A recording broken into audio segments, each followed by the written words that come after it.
প্রিয় দর্শক সবাইকে স্বাগত জানাচ্ছি এনটিভি নিয়মিত স্বাস্থ্য বিষয়ক আয়োজন স্বাস্থ্য প্রতিদিন অনুষ্ঠানে। আপনাদের সাথে আছি আমি ডাক্তার সামিউল আওয়াল স্বাক্ষর। প্রতিদিনের মতো আজও আমরা একটি গুরুত্বপূর্ণ বিষয় নিয়ে কথা বলবো। আজ আমাদের আলোচনার বিষয় মাথা ব্যথা। এই গুরুত্বপূর্ণ বিষয়টি নিয়ে আলোচনা করবার জন্য আজ আমাদের সাথে স্টুডিওতে রয়েছেন একজন বিশেষজ্ঞ চিকিৎসক। চলুন দর্শক, অনুষ্ঠানের শুরুতেই পরিচিত হয়ে আসি আমাদের আজকের অতিথির সাথে। ডাক্তার মহিউদ্দিন কাউসার ১৯৮৭ সালের মার্চ মাসে হবিগঞ্জ জেলায় জন্মগ্রহণ করেন। তিনি ২০১৪ সালে ঢাকা মেডিকেল কলেজ থেকে MBBS ডিগ্রি অর্জন করেন। এরপর তিনি চিকিৎসা বিজ্ঞানে প্লাব পাশ করে ইউকেতে রেজিস্টার্ড চিকিৎসক হন। বর্তমানে তিনি ডিজিটাল হেলথ সার্ভিস প্ল্যাটফর্ম ডক্টরগিরির সহ প্রতিষ্ঠাতা হিসেবে কর্মরত। আপনাকে স্বাগত জানাচ্ছি আমাদের আজকের এই আয়োজনে। ধন্যবাদ স্যার, মাথা ব্যথা যে সমস্যাটা আসলে কম বেশি আমরা সবার মধ্যেই দেখতে পারি। একেবারে অনুষ্ঠানের শুরুতে যে বিষয়টি আপনার কাছে জানবার রয়েছে সেটি হচ্ছে মাথা ব্যথা মূলত কেন হচ্ছে? আমাদের দুই রকম মাথা ব্যথা আছে, একটা হচ্ছে প্রাইমারি মাথা ব্যথা, একটা হচ্ছে সেকেন্ডারি মাথা ব্যথা।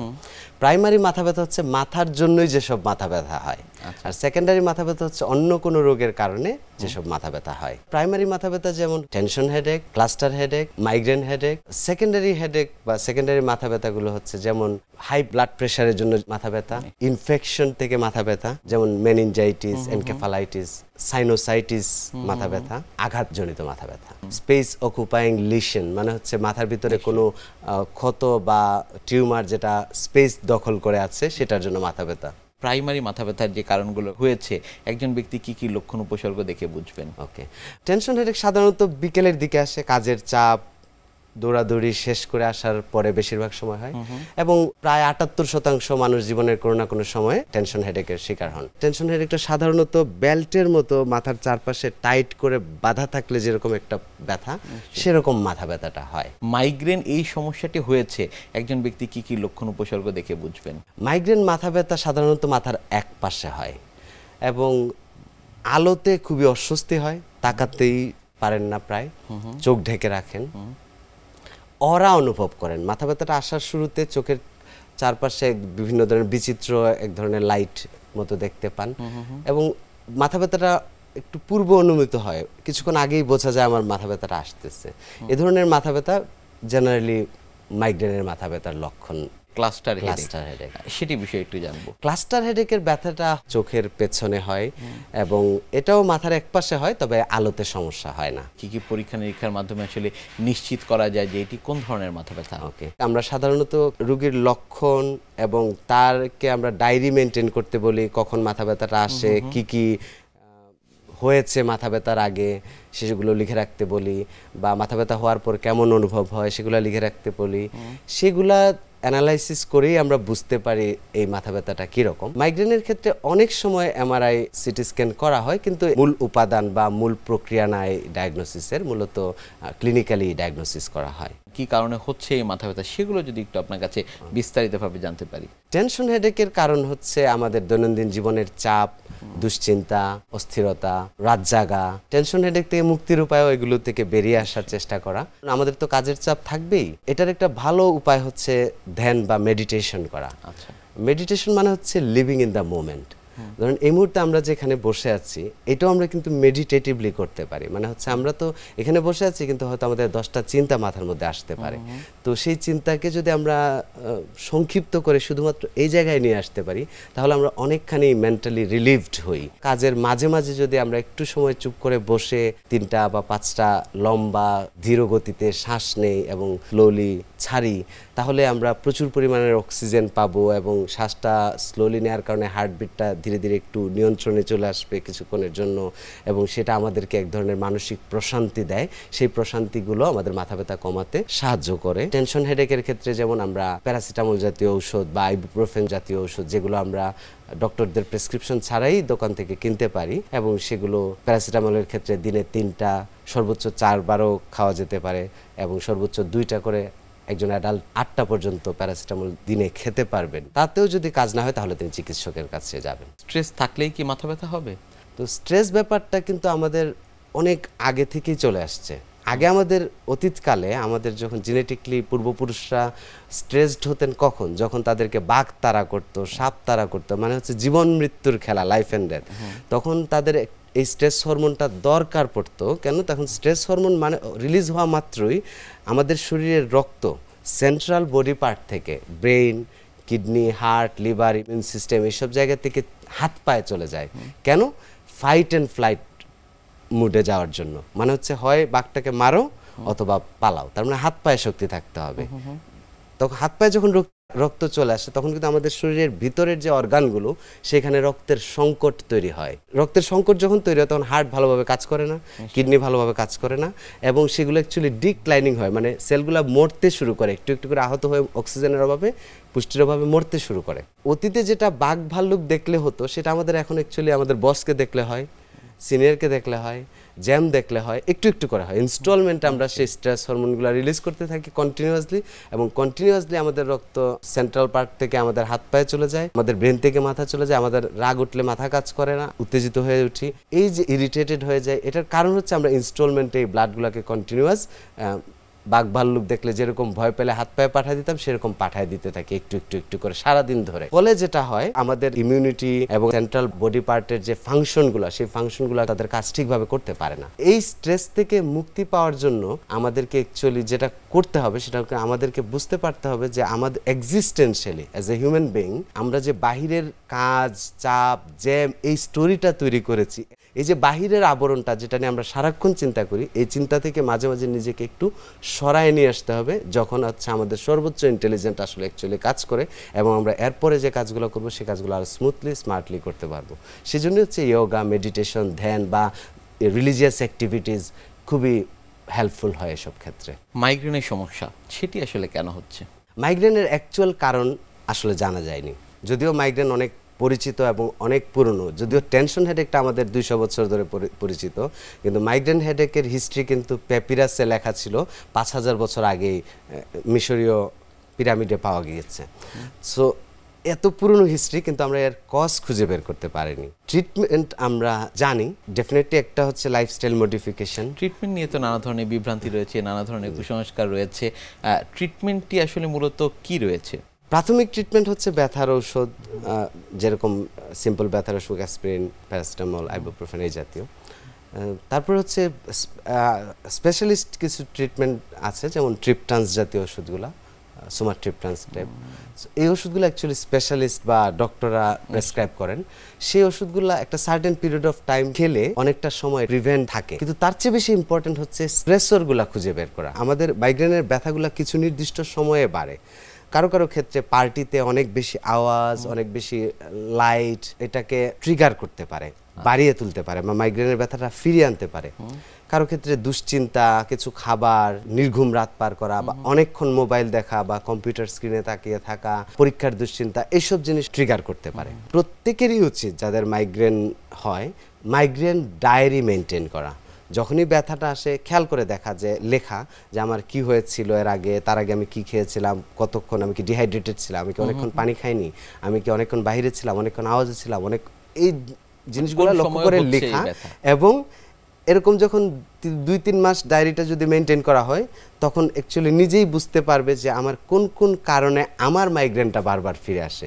তখন সেই কারণগুলোকে যতটা সম্ভব মিনিমাইজ করলে মাইগ্রেন ব্যথা থেকে বাঁচা সহজ হবে। মাইগ্রেন সেকেন্ডারি কারণগুলো রয়েছে, সেগুলো আসলে কেন হচ্ছে? মূলত উচ্চ রক্তচাপ খুবই ইম্পর্টেন্ট একটা কজ।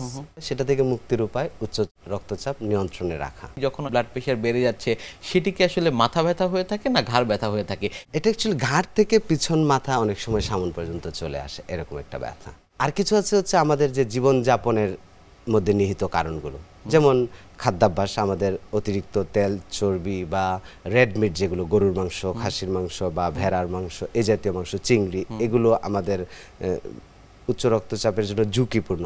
কিছু কারণ যেমন আমাদের দেশে তেমন গুরুত্বপূর্ণ না, তারপরে অনেকের জন্য গুরুত্বপূর্ণ, যেমন অ্যালকোহল, স্মোকিং। এই জিনিসগুলোকে আমরা যদি নিয়ন্ত্রণ রাখি, পাশাপাশি আমরা যদি ঔষধ খাই, যাদের ওষুধ খাওয়া প্রয়োজন, এবং হাঁটা চলা প্রতিদিন অন্তত 20 মিনিট থেকে আধা ঘন্টা হাঁটা, একবারে না পারলে 2 বারে, না পারলে 3 বারে একটু জোরে হাঁটা, সপ্তাহে 1 দিন একটু বেশি হাঁটা, লেটস সে 1 ঘন্টা বা 1.5 ঘন্টা।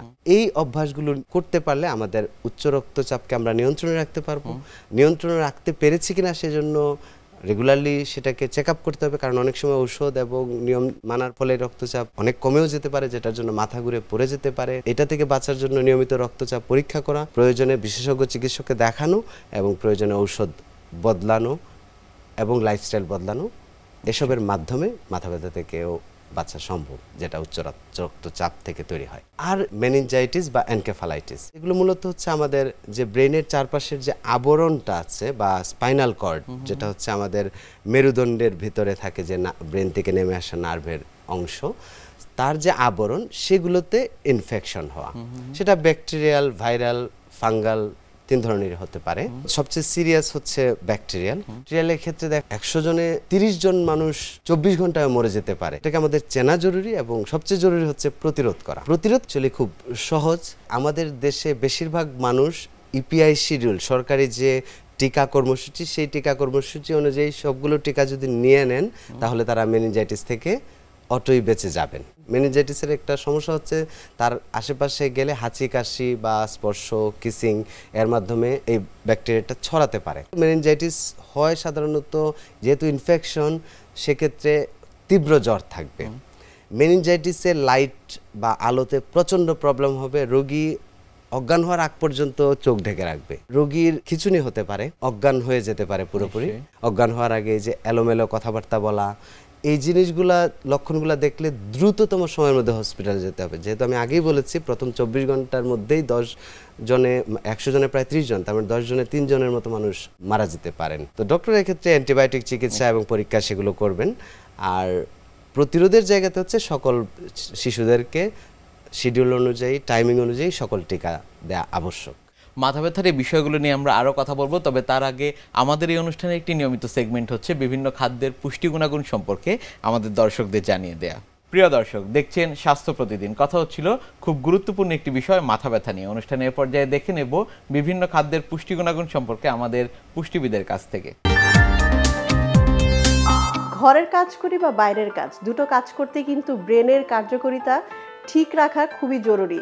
কারণ ব্রেন যদি ঠিক না থাকে এবং আমাদের স্মৃতিশক্তি যদি ঠিক না থাকে, তাহলে কিন্তু আমাদের প্রাত্যহিক যে কাজগুলো থাকে সেগুলো কিন্তু অনেকটাই ব্যাঘাত ঘটে।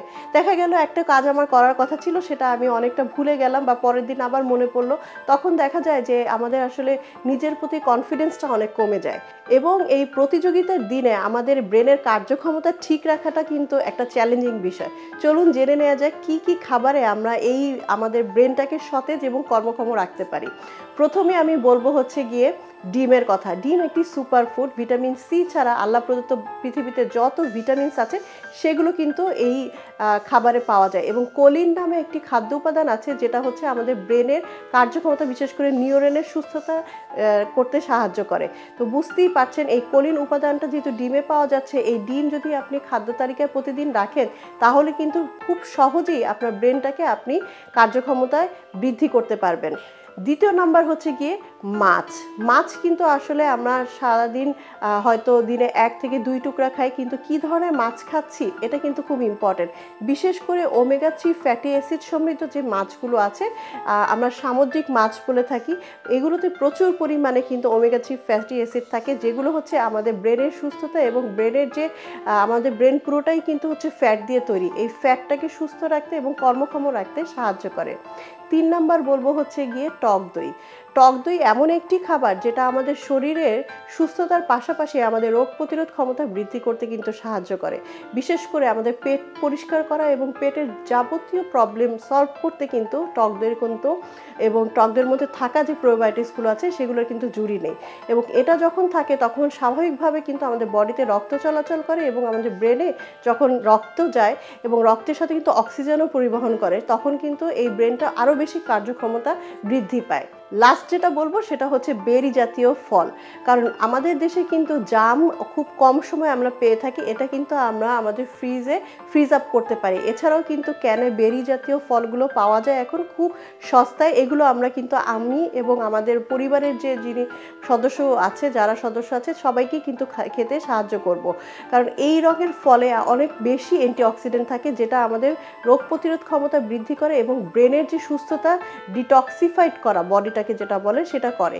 এইটা করার ফলে যেটা হয় ব্রেন অনেক সতেজ থাকে এবং ব্রেনের যে প্রয়োজনীয় পুষ্টিগুলো থাকে সেটা পৌঁছাতে সাহায্য করে।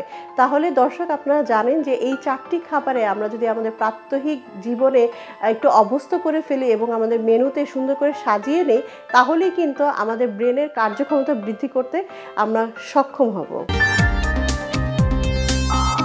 মাথা ব্যথা, অনেকে আসলে বিষয়টিকে একেবারে স্বাভাবিকভাবেই নেন, অনেকে আসলে একেবারে গুরুত্বের সাথে নেন, আবার অনেকে এটিও মনে করেন যে না, মাথা ব্যথা আসলে তেমন কিছুই নয়। বিষয়টিকে আসলে কেমন ভাবে দেখা উচিত? মাথা ব্যথা একটা লক্ষণ যেটা অনেকগুলো রোগকে প্রকাশ করতে পারে আমাদের কাছে। এর মধ্যে টেনশন হেডেক, ক্লাস্টার হেডেকের মতো সিম্পল হেডেক কিন্তু বিরক্তিকর এবং ঝামেলাকর এবং নিজের জীবনযাত্রাকে প্রভাবিত করে এরকম সমস্যা যেমন আছে, তেমনি খুবই সিরিয়াস সমস্যা, যেমন একটু আগে বললাম মেনিনজাইটিসের মতো বা এনকেফালাইটিসের মতো সমস্যা, তার চেয়েও সিরিয়াস সাব অ্যারাকনয়েড হ্যামোরেজ, ব্রেনের ভিতরে যদি রক্তপাত হয় সেটাও খুবই ইমার্জেন্সি ট্রিটমেন্ট না নিলে রোগী খুবই খারাপ অবস্থায় চলে যেতে পারে। আবার ব্রেনের ভিতরে যদি টিউমার হয়, যেটাকে আমরা স্পেস অকুপাইং লিশন বলি, এটাও কিন্তু মাথা ব্যথা হয়। সেই মাথা ব্যথা কিন্তু মাথার পেছনে হয় এবং তীব্র মাথা ব্যথা হয়। মাথা ব্যথাটা একটা ডাইভার্স প্রবলেমের বহিঃপ্রকাশ, যেটা চিহ্নিত করতে পারি তাহলে এটার যে চিকিৎসায় দরকার, জরুরি বা ইমার্জেন্সি বা এখনই চিকিৎসা অথবা লং টার্ম চিকিৎসা, লাইফস্টাইল মডিফিকেশনের চিকিৎসা, যে চিকিৎসাই দরকার সেটা যদি নেই তাহলে আমরা অনেক অনেক ভালো থাকতে পারবো। এছাড়াও আরেকটা জিনিস হচ্ছে আমাদের চোখের কিছু সমস্যার জন্য আমরা মাথা ব্যথা অনুভব করি, সেক্ষেত্রে আমরা চোখের পিছনে যদি তীব্র ব্যথা অনুভব করি, তারপরে হচ্ছে গ্লুকোমার মতো সমস্যা, যেটা হচ্ছে আপনার চোখ নষ্ট হয়ে যেতে পারে। অর্থাৎ মাথা ব্যথার এই বিষয়টি অত্যন্ত গুরুত্বের সাথে দেখতে হবে। অনেক ধন্যবাদ আপনাকে আমাদের আজকের এই অনুষ্ঠানে আসবার জন্য। ধন্যবাদ আপনাকে আমাকে আমন্ত্রণ জানার জন্য। প্রিয় দর্শক, এতক্ষণ দেখছিলেন স্বাস্থ্য প্রতিদিন। কথা হচ্ছিল খুব গুরুত্বপূর্ণ একটি বিষয়, মাথা ব্যথা নিয়ে। আশা করি আমাদের এই গুরুত্বপূর্ণ তথ্যগুলো আপনাদের অনেক বেশি উপকারে আসবে। অনুষ্ঠানের পর্যায়ে দেখে নেব কি থাকছে আগামী পর্বে স্বাস্থ্য প্রতিদিন অনুষ্ঠানে। চোখের কমন যেটা আমাদের সমস্যা হলো কম দেখা, এটা মেইন। এছাড়া আমরা আজকাল তো ডিভাইসের জামানায়, সেখানে দেখা যায় কম দেখার সাথে সাথে আমাদের ড্রাই আই বা ব্লিঙ্কিং হয়, বার্নিং বা আই স্ট্রেনিং, এটা একটা হচ্ছে। এছাড়া আমাদের চালসে যারা দেখা যাচ্ছে সবই ভালো দেখে, ডাক্তার সাহেব কাছে এখন একটু আমাকে মোবাইল দেখা বা সাইন করতে সমস্যা হচ্ছে, এটা একটা সমস্যা। মাইগ্রেনের একটা সমস্যা যেটা আমাদের চোখের ক্ষেত্রে হয়ে থাকে, ক্যাটারেক্টের সমস্যা। আবার ডায়াবেটিক পেশেন্টদেরকে ডায়াবেটিক রেটিনোপ্যাথি, যেটা আলটিমেটলি দৃষ্টিশক্তি যায়। আরেকটা মেজর সমস্যা গ্লুকোমাদের, বিশেষ করে অ্যাকুট অ্যাঙ্গেল ক্লোজার গ্লুকোমা হলো তার চোখ রেডনেস হয়ে যায়, ওয়াটারিং, ফটোফোবিয়া বা গ্লেয়ার, আই পেন, আই এক হচ্ছে। তো এই সমস্যাগুলোই আসলে আমরা হাইলাইট করি। বিশ্বের যে কোনো প্রান্ত থেকে যে কোনো সময় আপনাদের পছন্দের অনুষ্ঠান স্বাস্থ্য প্রতিদিন দেখতে ভিজিট করুন আমাদের পূর্ণাঙ্গ ওয়েব পোর্টাল www.ntvbd.com। এছাড়া এনটিভি সব জনপ্রিয় অনুষ্ঠান ও খবরের আপডেট পেতে ভিজিট করুন আমাদের ইউটিউব চ্যানেল ও ভেরিফাইড ফেসবুক পেজে। আজ এখানেই শেষ করছি, আগামীতে আবারও দেখা হবে। সে পর্যন্ত আপনারা সবাই ভালো থাকুন, সুস্থ থাকুন, এনটিভির সাথেই থাকুন। আল্লাহ হাফেজ।